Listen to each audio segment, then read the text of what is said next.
দেউলিয়া মঞ্চ, ডিজিটাল সেতু, ভাঙে মাঝে মাঝে দুর্নীতি থেকে মুক্তি যেন শক্ত রয়ে গেছে।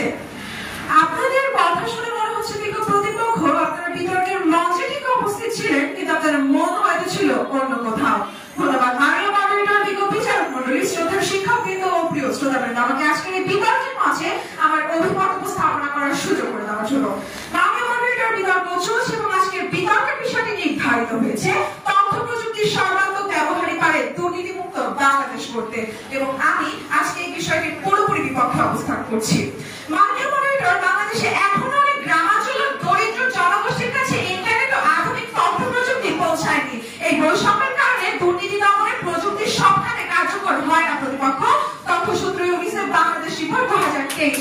প্রতিপক্ষ গ্রামাঞ্চল ও দরিদ্র জনগোষ্ঠীর কাছে তথ্য প্রযুক্তির অভাব থাকলে কিভাবে আমরা একটি সম্পূর্ণ দুর্নীতিমুক্ত দেশ করতে পারি? আপনারা কি গ্রামাঞ্চলকে বাদ দিয়ে দেশ করতে চান?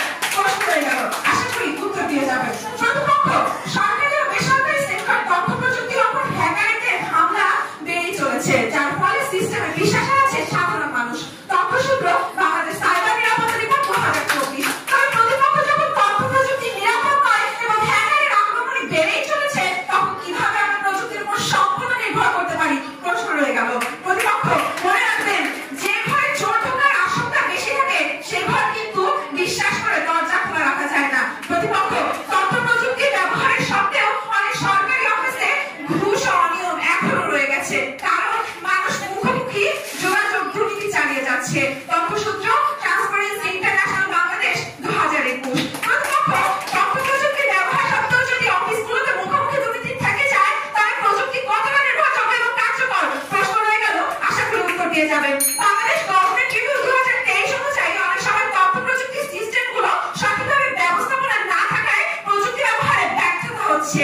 তথ্য ঝুঁকি বাড়ে, ফলে দুর্নীতিতে কোনোভাবে কমে না। প্রতিপক্ষ যখন তথ্য প্রযুক্তি ব্যবস্থাপনায় দুর্বল, তখন সেই প্রযুক্তির উপর ভিত্তি করে দুর্নীতিমুক্ত দেশ গড়ার স্বপ্ন কি অবাস্তব নয়? বাংলাদেশের আইন মন্ত্রণালয়ের রিপোর্ট 2024 অনুযায়ী আইন শৃঙ্খলা বাহিনী ও আদালত ডিজিটাল তথ্য গ্রহণে অনেক সময় ভুগছে, যা দুর্নীতি দমনের কাজে বাধা সৃষ্টি করছে। এ দ্বারা প্রমাণিত প্রতিপক্ষ যা তথ্য প্রযুক্তি দুর্নীতি দমনে কোনো কাজেই আসছে না, অতএব এটি আরো ক্ষতিকর হয়ে যাচ্ছে। অতএব বিজ্ঞ প্রতিপক্ষ একটি কথা বলার, যে আজকে এই